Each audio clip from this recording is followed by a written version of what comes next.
إن الحمد لله نحمده ونستعينه ونستغفره ونعوذ بالله من شرور أنفسنا ومن سيئات أعمالنا من يهده الله فلا مضل له ومن يضلله فلا هادي له وأشهد أن لا إله إلا الله وحده لا شريك له وأشهد أن محمدا عبده ورسوله يا أيها الذين آمنوا اتقوا الله حق تقاته ولا تموتن إلا وأنتم مسلمون يا أيها الناس اتقوا ربكم الذي خلقكم من نفس واحدة وخلق منها زوجها وبث منهما رجالا كثيرا ونساء واتقوا الله الذي تساءلون به والأرحام إن الله كان عليكم رقيبا يا أيها الذين آمنوا اتقوا الله وقولوا قولا سديدا يصلح لكم أعمالكم ويغفر لكم ذنوبكم ومن يطع الله ورسوله فقد فاز فوزا عظيما أما بعد فإن خير الحديث كتاب الله وخير الهدي هدي محمد صلى الله عليه وسلم وشر الأمور محدثاتها وكل محدثة بدعة وكل بدعة ضلالة وكل ضلالة في النار رب اشرح لي صدري ويسر لي أمري واحلل عقدة من لساني يفقهوا قولي رب زدني علما. حاضرین جماع، نوجوان دوستوں، عزیز بچوں، محترم بزرگوں اور اسلامی ماؤں بہنوں، خطبہ شروع کرنے سے پہلے ایک بار پھر آپ سے گزارش ہے کہ جو آگے کی جگہ ہیں اس کو مکمل کریں. ابھی سے مسجد بھر گئی ہے، آگے کی جگہ خالی ہے، بعد میں آنے والوں کو پریشانیاں ہوتی ہیں، اس لیے آگے کی جگہ بالکل خالی نہ چھوڑیں. آج کا جو خطبہ جمعہ کا موضوع ہے بہت اہم مسئلے سے متعلق ہے اور وہ مسئلہ زکوٰۃ کا ہے. زکوٰۃ کے احکام و مسائل سے متعلق قرآن اور حدیث کے اندر بے شمار نصوص موجود ہیں، اس لیے سارے نصوص کا احاطہ کرنا ممکن نہیں ہے. البتہ چند ضروری احکام و مسائل جن کا تعلق ہمارے اعمال سے ہے، ہماری سماج سے ہے، ہماری دینی ضروریات سے متعلق ہیں، وہ چند چیزیں انشاءاللہ آج کے خطبہ جمعہ میں پیش کرنے کی کوشش کریں گے. اللہ تعالیٰ نے صرف قرآن مجید کے اندر زکوٰۃ کا ذکر 80 سے زیادہ جگہوں پر نماز کے ساتھ کیا ہے. نماز اور زکوٰۃ کو اللہ تعالیٰ نے 80 سے زیادہ جگہوں میں ایک ساتھ ذکر کیا ہے، جو زکوٰۃ کی اہمیت کی دلیل ہے.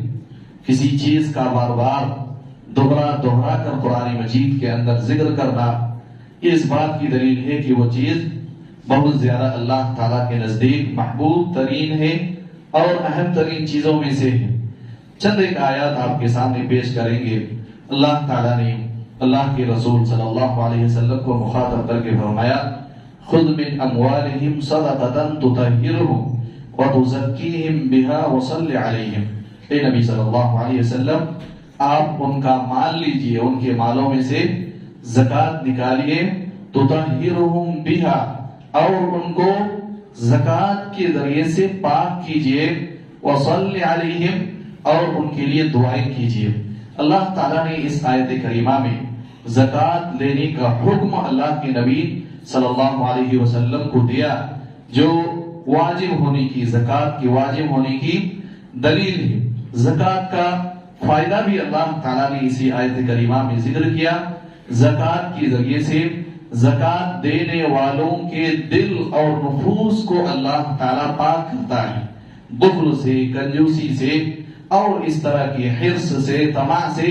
اس طرح کی جو نفسیاتی بہت ساری بیماری ہر انسان کے دل میں شیطان پیدا کرتا ہے، ان چیزوں کو ختم کرنے کا ذریعہ یہ زکوٰۃ ہے. اور اللہ کے رسول صلی اللہ علیہ وسلم نے، آپ صلی اللہ علیہ وسلم کو اللہ تعالیٰ نے اس آیت کریمہ میں صدقہ لینے کا حکم دیا ہے. یہاں پہ ایک بات کی وضاحت ضروری ہے کہ صدقے سے بہت سارے لوگوں کو غلط فہمیاں ہیں.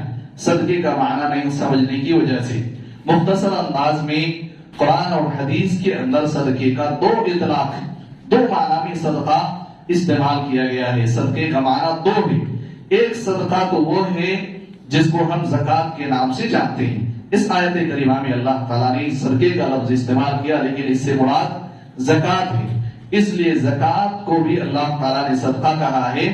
اور اسی طرح سے اللہ کے راستے میں کوئی بھی خرچ، بلکہ کوئی بھی اچھی بات، کوئی بھی اچھا کام کریں، اس کو شریعت نے صدقہ کہا ہے۔ اللہ کے رسول صلی اللہ علیہ وسلم نے فرمایا کہ راستے سے کوئی تکلیف دہ چیز کو ہٹا دو، یہ بھی صدقہ ہے۔ اپنے بھائی سے اچھے انداز میں مسکرا کے ملو، یہ بھی تمہارے لیے صدقہ ہے۔ یہ سارے صدقہ ہیں۔ اس لیے شریعت کے اندر دو اطلاق ہے، ایک تو زکوٰۃ کے معنی میں، اور ایک کوئی بھی کام، نیک کام اگر ہم کرتے ہیں وہ اللہ تعالیٰ کے راستے میں صدقہ ہے۔ اس لیے بہت سارے لوگوں کو جب صدقہ کی بات کہی جاتی ہے تو سوچتے ہیں کہ صدقہ سے مراد صرف زکوٰۃ کا مال ہی ہے، جبکہ ایسا نہیں ہے۔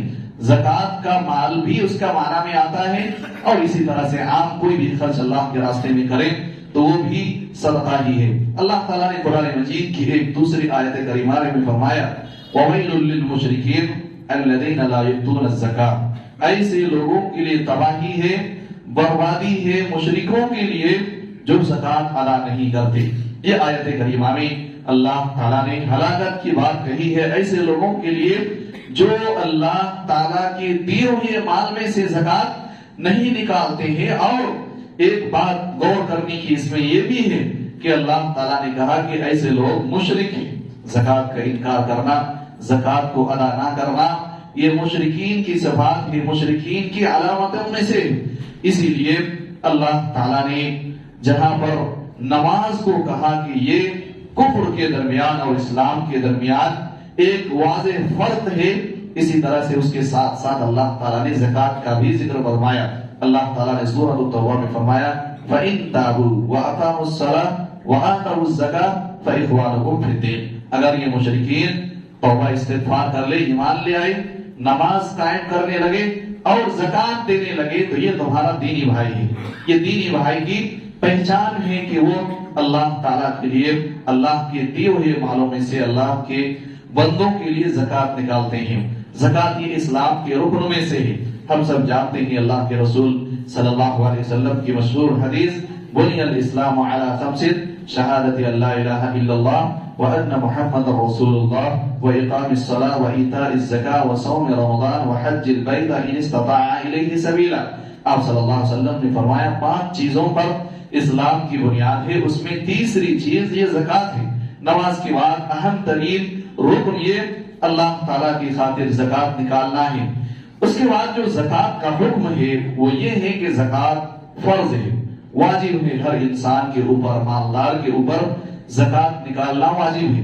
اگر کوئی انسان زکوٰۃ کا فرض ہونے کا انکار کرتا ہے کہ زکوٰۃ فرض نہیں ہے تو ایسی صورت میں وہ بالاتفاق کافر ہے۔ کوئی انسان اگر زکوٰۃ کی فرضیت کا انکار کرتا ہے کہ زکوٰۃ فرض نہیں ہے، ادا کریں یا نہ کریں، تو بالاتفاق سارے علماء کے نزدیک وہ کافر ہے۔ اس کو توبہ کرنے کا موقع دیا جائے گا، کہا جائے گا تم اپنی اس بات سے توبہ کرو۔ اگر توبہ نہ کرے تو بالاتفاق وہ قتل کا مستحق ہے، قتل کر دیا جائے گا اس کو، اسلامی حکومت اگر ہو تو۔ یہ زکوٰۃ کا حکم ہے۔ لیکن اگر کوئی انسان زکوٰۃ کی فرضیت کا مقر ہے، یعنی زکوٰۃ کو مانتا ہے، اس کے فرض ہونے کا اقرار کرتا ہے، یہ دل و دماغ میں ہے کہ زکوٰۃ تو فرض ہے، لیکن اس کے باوجود اگر وہ زکوٰۃ نہیں نکالتا ہے تو یہ بڑا گناہ ہے، کبیرہ گناہوں میں سے ہے۔ اسی لیے ابو بکر صدیق رضی اللہ تعالی عنہ نے زکوٰۃ کو روکنے والوں سے قتال کیا، جہاد کیا، اور کہا کہ اگر کوئی اللہ کے رسول صلی اللہ علیہ وسلم کی زمانے میں کوئی معمولی چیز بھی اگر زکوٰۃ میں دیتا تھا اور آج وہ زکوٰۃ کا انکار کرے، وہ اگر ادا نہ کرے تو میں اس سے لڑائی کروں گا، جہاد کروں گا۔ اور بالواقع کیا۔ شروع میں چند صحابہ کرام کو اختلاف تھا کہ آپ ایک مسلمان کلمہ گو سے کیسے جہاد کر سکتے ہیں، لیکن ابو بکر صدیق رضی اللہ تعالی عنہ نے کسی چیز کی کوئی پرواہ نہیں کی اور کہا کہ جو رسول اللہ صلی اللہ علیہ وسلم نے کیا میں اس کو کر کے رہوں گا، چاہے دنیا میری مخالفت میں آ جائے۔ اور ایسا کیا بالعمل، انہوں نے ایسا کر کے دکھایا، لاش میں سارے صحابہ کرام نے ابو بکر صدیق رضی اللہ تعالی عنہ سے اتفاق کیا اور سارے لوگوں نے زکات نہ دینے والے کو کافر تصور کیا اور ان سے لڑائی کی۔ اس کے بعد زکات سے فضیلت، زکات کے فوائد، اس کے احکام مسائل سے متعلق بہت ساری چیزیں ہیں۔ البتہ ایک چیز جو مناسب ہے کہ زکات نہ دینے والوں کی کیا سزائیں ہیں۔ اللہ تعالیٰ نے، اللہ کے رسول صلی اللہ علیہ وسلم نے زکات نہ دینے والوں کی مختلف طرح کی سزائیں بیان کی ہیں۔ چند نصوص آپ کے سامنے مختصر انداز میں پیش کروں گا۔ اللہ کے رسول صلی اللہ علیہ وسلم نے، جیسا کہ میں نے بتایا کہ زکات یہ کفر ہے، یہ بہت بڑی سزا ہے۔ اسی طرح سے زکات نہ دینے والوں کے بارے میں اللہ تعالیٰ نے فرمایا والذین یکنزون الذهب والفضة ولا ينفقونها في سبيل الله فبشرهم بعذاب أليم يوم يحمى عليها في نار جهنم فتكوى بها جباههم وجنوبهم وظهورهم هذا ما كنزتم لأنفسكم فذوقوا ما كنتم تكنزون۔ جو لوگ سونے اور چاندی کو جمع کر کے رکھتے ہیں اور اس کی زکات نہیں نکالتے ہیں تو اے اللہ کے نبی صلی اللہ علیہ وسلم ایسے زکات نہ دینے والوں کو آپ جہنم کی خوشخبری دے دیجئے۔ ایسے لوگوں کے لیے جہنم ہے اور ایسی جہنم کی آگ میں ان کے مال و دولت کو تپایا جائے گا اور ان کے چہروں کو، ان کے پیٹھوں کو اور ان کے جسموں کو داغا جائے گا اور کہا جائے گا کہ یہ وہی مال ہے جس کی زکات تو دنیا میں نہیں دیا کرتا تھا، جس کو تو جمع کر کے رکھتا تھا۔ تو عذاب بڑی سخت ہے۔ اللہ کے رسول صلی اللہ علیہ وسلم نے بھی قرآن حدیث کے اندر بہت ساری چیزوں کا ذکر کیا ہے۔ قرآن مجید کی ایک مشہور آیت کریمہ اللہ تعالیٰ نے فرمایا وَلَا يَحْسَبَنَّ الَّذِينَ يَبْخَلُونَ بِمَا آتَاهُمُ اللَّهُ مِنْ فَضْلِهِ هُوَ خَيْرًا لَهُمْ۔ وہ لوگ جو زکات نہیں دیتے ہیں، اپنے مال میں بخیلی کرتے ہیں، ان کو یہ سوچنا نہیں چاہیے کہ یہ اس کے لیے خیر ہے۔ وہ زکات جمع کر کے رکھ کے بینک بیلنس بنا کے وہ یہ سوچتے ہیں کہ یہ خیر ہے۔ اللہ تعالیٰ کہتا ہے ایسے لوگوں کو اس گمان میں نہیں ہونا چاہیے کہ یہ اس کے لیے خیر ہے، بل هو شر لهم، یہ ان کے لیے شر ہے، یہ خیر نہیں ہے، یہ شر ہے۔ سَيُطَوَّقُونَ مَا بَخِلُوا بِهِ يَوْمَ الْقِيَامَةِ، آج جو کنجوسی کر کے زکات کا مال جمع کر کے رکھتے ہیں، زکات نہیں نکال رہے ہیں، یہی ان کو ان کے گلے کی توپ بنا کے ان کے گلے میں ڈالا جائے گا۔ یہ اللہ تعالیٰ نے قرآن مجید کے اندر ذکر کیا ہے۔ اس حدیث کی تشریح میں بھی اللہ کے رسول صلی اللہ علیہ وسلم نے فرمایا، حضرت ابو ہریرہ رضی اللہ تعالی عنہ حدیث کے راوی ہیں، کہتے ہیں من آتاہ اللہ مالا فلم یؤد زکاتہ مثل له ماله یوم القیامت شجاعا اقرأ له زبیبتا، کہ جو شخص مال دیا گیا، جسے اللہ تعالیٰ نے مال دیا، اس کے مال کی زکات فرض ہوئی، اس کے باوجود وہ زکات نہ نکالے تو اس کے مال کو قیامت کے دن ایک زہریلا اور گنجا سانپ کا اختیار دیا جائے گا، کی شکل دی جائے گی۔ ان کے مال کو ایک سانپ، زہریلا سانپ اور گنجا، جس کے زہر کی وجہ سے اس کے جسم کا کوئی ایک بال نہیں ہوگا، ایسے زہریلا سانپ اس کے مال کا بنایا جائے گا اور اس کے گلے میں لٹکایا جائے گا اور وہ سانپ اس کے جبڑے کو کاٹے گا اور یہ کہے گا کہ میں وہی تیرا مال ہوں، زکات ہوں، جس کو تو نہیں نکالا کرتا تھا۔ تو سزائیں بڑی سخت ہیں، اس لیے ہمیں متنبہ ہونا چاہیے۔ اللہ تعالیٰ ہم سب کو صحیح معنی میں زکات ادا کرنے کی توفیق عطا فرمائے۔ اللہ کے رسول صلی اللہ علیہ وسلم کی ایک دوسری حدیث، آپ صلی اللہ علیہ وسلم نے فرمایا ما من صاحب ذهب ولا فضة لا يؤدي منها حقها الا كان يوم القيامة صفحت له صفائح من نار۔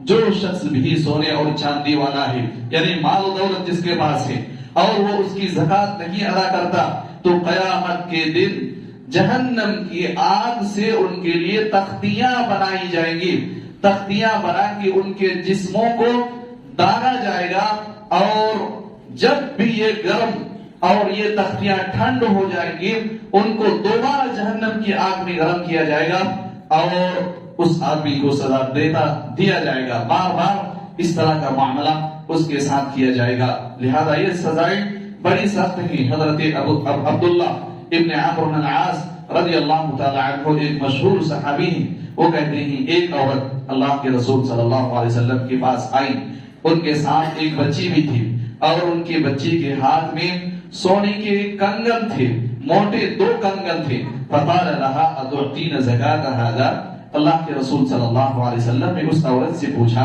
کیا تم یہ بچی کی جو کنگن ہے اس کی زکات نکالتی ہو، زکات دیتی ہو یا نہیں؟ انہوں نے کہا کہ نہیں اللہ کے رسول صلی اللہ علیہ وسلم، میں اس کی زکات نہیں دیتی ہوں.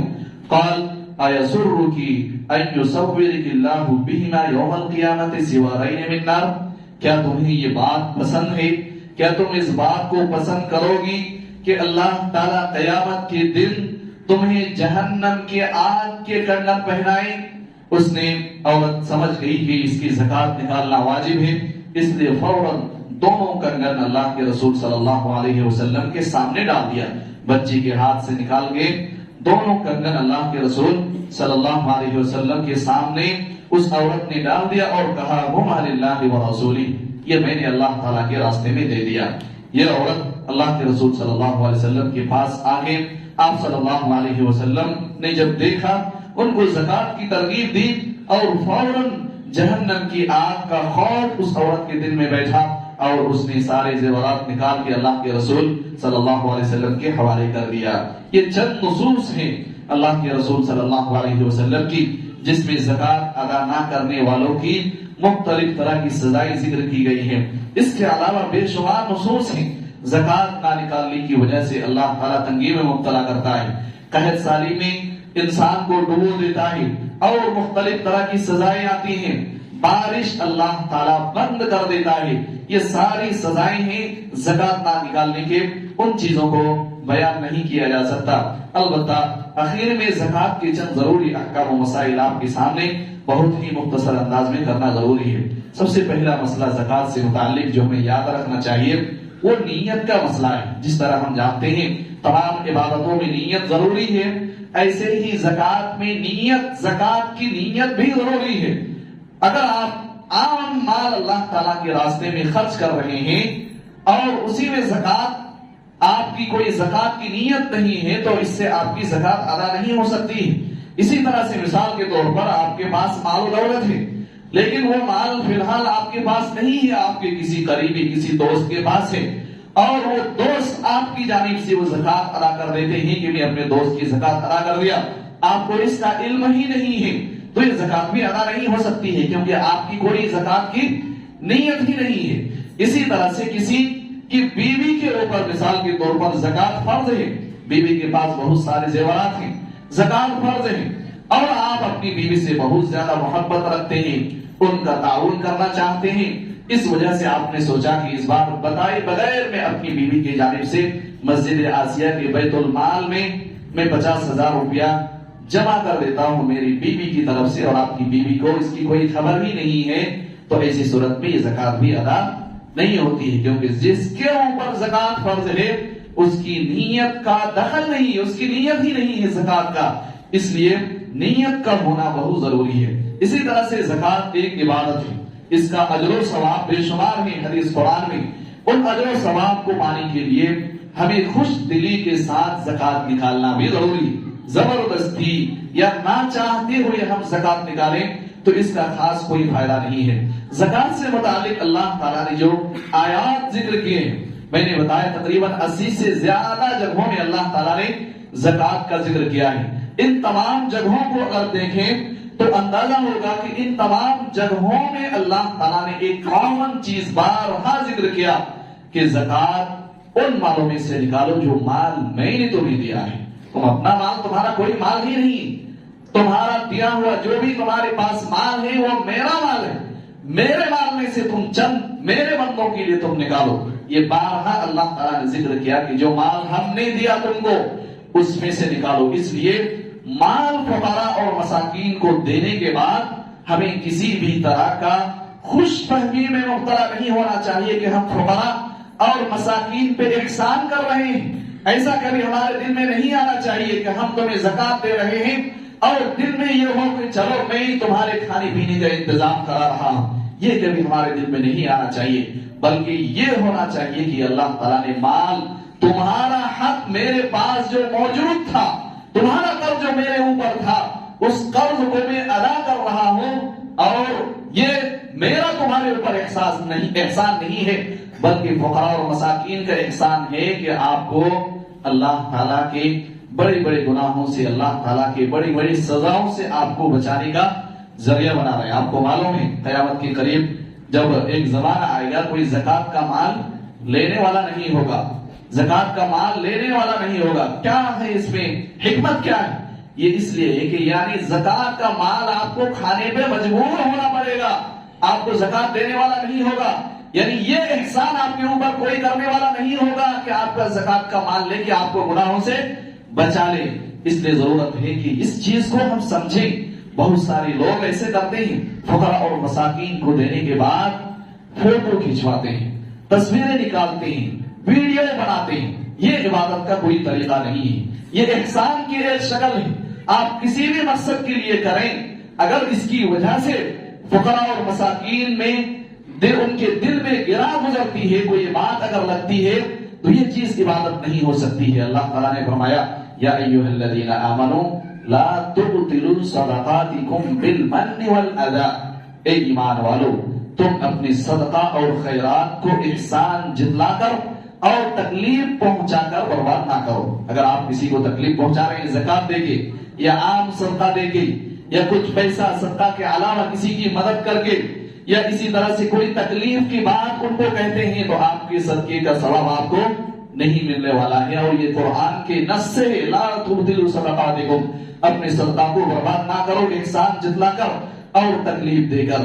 اس لیے ضروری ہے کہ اللہ کا جو دیا ہوا مال ہے وہ فقراء اور مساکین کو دیں، اور فقراء اور مساکین سے کسی چیز کی تعارف یا تعریف یا ثنا یا وہ ڈر کے آپ سے رہے، آپ کی عزت کرے، آپ کو بڑا سمجھے یا آپ کی ہر بات ماننے کے لیے مجبور ہو، ایسی کوئی اگر حرکت ہماری جانب سے ہوتی ہے تو یہ صدقہ نہیں ہے، یہ زکوٰۃ نہیں ہو سکتی، یہ عبادت نہیں ہو سکتی ہے۔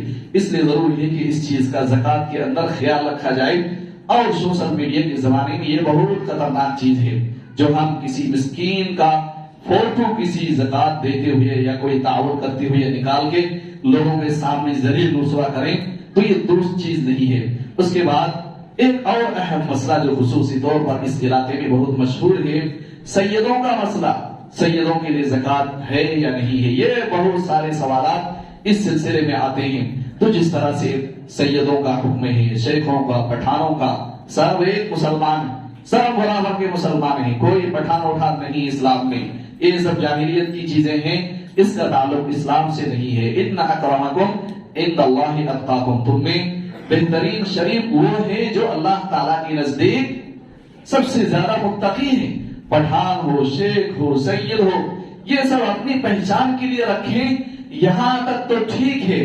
شعوبا وقبائل لتعارفوا، یہ قبیلے، یہ خاندان اس لیے کہ آپس میں تم ایک دوسرے کو پہچان سکو، لیکن اگر ایک کمیونٹی کا دوسرے کمیونٹی میں فوقیت اور برتری دکھانے کے لیے ہم اپنے آپ کو سید کہیں، شیخ کہیں، پٹھان کہیں، تو یہ چیز جاہلیت ہے، حرام ہے۔ اس لیے اگر اس حد تک ہے کہ ہم اپنے تعارف کے لیے، پہچان کے لیے، اور یہ پہچان کے لیے اگر ہے تو یہاں تک درست ہے، لیکن اگر یہ سوچے کہ ہم سید ہیں یا ہم پٹھان ہیں اس لیے ہم شیخ میں شادی نہیں کر سکتے ہیں کیونکہ وہ ہم سے نیچے طبقے کے ہیں، تو یہ حرام ہے، جائز درست نہیں ہے۔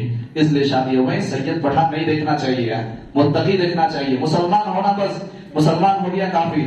اس کے بعد زکوٰۃ سے متعلق ایک اور اہم مسئلہ جو بعض لوگ کبھی کبھار سوال کرتے ہیں کہ زکوٰۃ ہر سال نکالنا ہے، آپ کے پاس کوئی زیور ہے، آپ نے 2.5% اس سال نکالا، اس کے بعد پھر 1 سال گزرے گا، پھر آپ کو 1 سال ادا کرنا ہے۔ ایسا نہیں ہے، زندگی میں ایک مال کا صرف ایک ہی بار زکوٰۃ نکالنا ہے۔ بہت سارے لوگ ایسا سوچتے ہیں، یہ غلط تصور ہے۔ جیسے ہی حولان حول ہوتا ہے، یعنی 1 سال گزر جاتا ہے مال پر، آپ کو زکوٰۃ ادا کرنا ہے۔ ایسا نہیں ہے کہ ایک زیور کا 1 سال میں نکال دیا، زندگی بھر آپ نکالنا نہیں ہے، درست نہیں۔ 1 سال ایک رمضان میں سارے مسجد والے نکال لیے، 1 سال تک فقیر اور مسکین کھاتے رہے، اور اس کے بعد پھر 50 سال آپ کو بھی زندہ رہنا ہے، فقیر کو بھی زندہ رہنا ہے۔ کہاں جائے گا بیچارہ کھانے کے لیے؟ فقیر مسکین کہاں جائے گا؟ اس لیے ضرورت ہے کہ یہ 1 سال کے لیے نہیں ہے، ہر سال آپ کو زکوٰۃ نکالتے رہنا ہے۔ اس کے بعد ایک بڑا اہم مسئلہ جس سلسلے میں کچھ اختلافات ہمارے معاشرے میں پائے جاتے ہیں وہ ہے زیورات میں زکوٰۃ کا مسئلہ. زیورات جو عورتیں عام طور پر استعمال کرتی ہیں، اس سلسلے میں ایک بات تو ہمیں یہ یاد رکھنا چاہیے کہ جو مال زیورات کی شکل میں نہیں ہے، یعنی بسکٹ کی شکل میں، زیور کا کوئی شکل اس میں نہیں ہے، اگر ایسا کوئی سونا اور چاندی ہے یا زیور ہے تو ایسی صورت میں بالاتفاق زکوٰۃ نکالنا واجب اور ضروری ہے. لیکن یہ سونا اور چاندی اگر زیور کی شکل میں آ جائے تو اس سلسلے میں کچھ اختلافات ہیں، اور اس میں صحیح بات یہ ہے کہ زیورات کے اندر زکوٰۃ واجب اور ضروری ہے. جس طرح سے عام مال میں زکوٰۃ ضروری ہے، اسی طرح سے زیورات کے مال میں بھی زکوٰۃ، زیورات میں بھی زکوٰۃ نکالنا واجب اور ضروری ہے. اس کی کئی طرح کی دلیلیں موجود ہیں. جو حدیثیں زیورات یا عام سونا اور چاندی سے متعلق آئی ہوئی ہیں، جیسے جو لوگ سونا چاندی کو جمع کر کے رکھتے ہیں، زکوٰۃ نہیں نکالتے، ان کو جہنم کی خوشخبری دے دیجیے، اس میں کوئی بھی فرق نہیں کیا گیا ہے کہ زیورات ہوں یا غیر زیورات ہو. اس لیے یہ نصوص قرآن حدیث کی آیتیں حدیث سے سب عام ہیں، ہر طرح کی سونے اور چاندی کو شامل ہیں، اس لیے اس کے اندر زیورات بھی داخل ہے، اس لیے زیورات کا بھی زکوٰۃ نکالنا واجب ضروری ہے. اور دوسری بات، زیورات کے سلسلے میں نص اللہ کے نبی صلی اللہ علیہ وسلم کی موجود ہے. جو حدیث اس عورت کے قصے سے متعلق آپ کو سنائی گئی، جو عورت اللہ کے رسول صلی اللہ علیہ وسلم کے پاس ایک بچی کو لے کے آئی تھی، اس کے کنگن جو ہے وہ زیورات، اللہ کے رسول صلی اللہ علیہ وسلم نے فرمایا کہ اس کی زکوٰۃ نکالنا واجب ہے. یہ واضح دلیل ہے کہ زیورات کے اندر زکوٰۃ نکالنا واجب اور ضروری ہے.